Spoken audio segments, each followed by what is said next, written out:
another Sci-Fi Fantasy Saturday. Today we're getting into the noir. We're getting into a little bit of kind of Cthulhu-esque H.P. Lovecraft type inspired hardball detectives, gumshoes.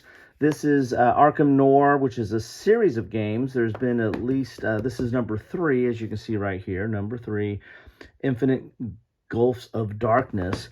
And I've covered some previous ones here. I'll put links to those in the description down below. And when I opened up this one, I hadn't played it yet. I've played it by the time I opened up this one. And now that I'm opening up this one, I'll tell you a little bit about that. This is basically kind of a puzzle game. It's solo. It is 30 minutes. It might take a little bit more for you to play the first time you play it if you don't know the rules, or you haven't played it in a while and need to pick it back up. But it's really not that complicated. You're basically going to be linking clues. You're going to start off with a victim, and then you're going to have a clue deck, draw clues, and be trying to link or match symbols or icons to complete an investigation. You need to have a certain different types of primary clues or symbols to complete that investigation, and there's special abilities on some of the cards. You're going to have a contact person, which I think you can mix and match with some of the contacts that are in these other cases as well. But there's some special abilities that you can use, and it's kind of a built-in time game. I mean, if you fail or have to discard a certain number of cards to different decks, then you're going to lose the game. That's a very high-level way of talking about this, but I'll do an after action and talk a little bit more about gameplay when I get a chance.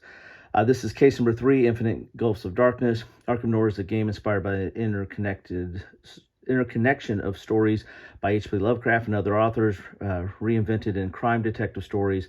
Arkham Noir is a solo game, and each case is a series independent. This third installment includes 2 game modes. Oh, that's different. The classic mode, where the objective is to collect different types of clues with the puzzle attribute before the time runs out or you lose your sanity. The new Hardboiled Mode that consists of completing all the objective cards before the time runs out or you lose your insanity, right? So when you lose your sanity, time running out is like discarding certain cards into one pile, and then there's another pile for sanity based on certain conditions. So like with any Cthulhu or H.P. Lovecraft type inspired game, there's not only your physical health, it's also your mental health is at issue as well. Put yourself in the shoes of the private detective H.P. Lovecraft and investigate the events based on the stories from beyond. Nyarlathotep. Wow, man, I need my coffee with Kilroy. The Haunter of the Dark, and Robert Bloch's The Shadow from the Steeple. There's one player, age 14 plus, 30 minutes. There's an example of the cards, and there is that linking. You're going to start off with this has to match up with that clue of that sort before it, and then this is what comes after it, and the like. So let's see what the cards look like. When I first did the first case, which was this one, I'll put links to which is this one. I wasn't sure if it was one and done, an escape room type thing. These are not. These are basically, you can replay these to your heart content, shuffle and replay again. It's not unlimited gameplay, but there's a lot of gameplay in here because the variations with the shuffle deck are pretty large. So there is an example of setup. Let's go out a little bit more here even. Ooh, too far. So there's your setup, and so you're going to be, this is your lead road, where you're going to be buying cards from that or taking actions to get cards from that, and then these are your open cases, and so you're going to be placing cards and matching clues based on those icons out here. If you get too far out here, you get a time penalty, or you get a sanity penalty. That's like discarding into those piles like that. So there are the rules.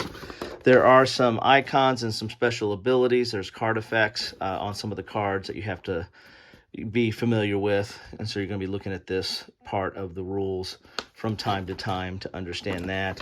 But it's not that complicated of a game to play. Took me a little bit to figure out how to play it the first time, but after that it was piece of cake. I just got to get it to the table a few more times, and I'll do an after action. Might do after actions on all 3 of these. I don't know. There might be more games out there as well. So this is kind of new equipment. I don't think those were in the original game set, but I could be wrong. Got a briefcase here.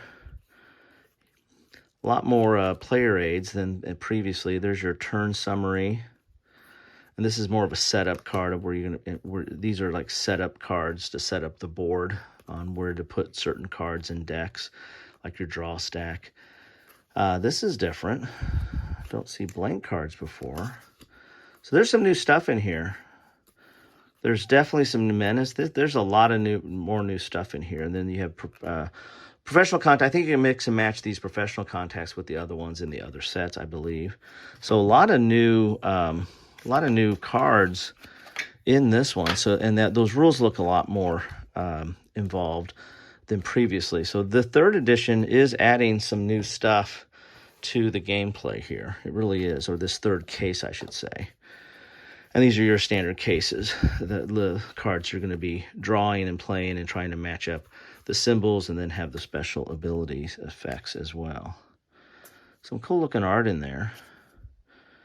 It is very thematic. I mean, it's, you know, I guess you could make this anything, but it does feel like with the leads and the cases and stuff, it does feel somewhat thematic as far as a, detective type novel, noir type mystery that you're trying to solve there. So anyway, that's Arkham Noir, Infinite Gulfs of Darkness. It looks like they're starting to expand some of the gameplay and get in some new mechanics.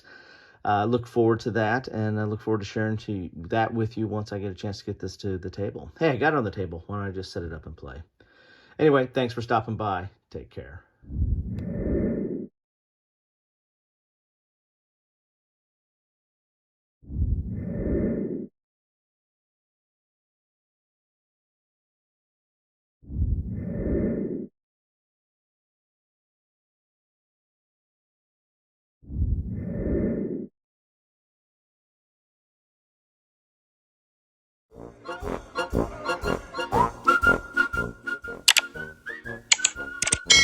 Thanks for watching.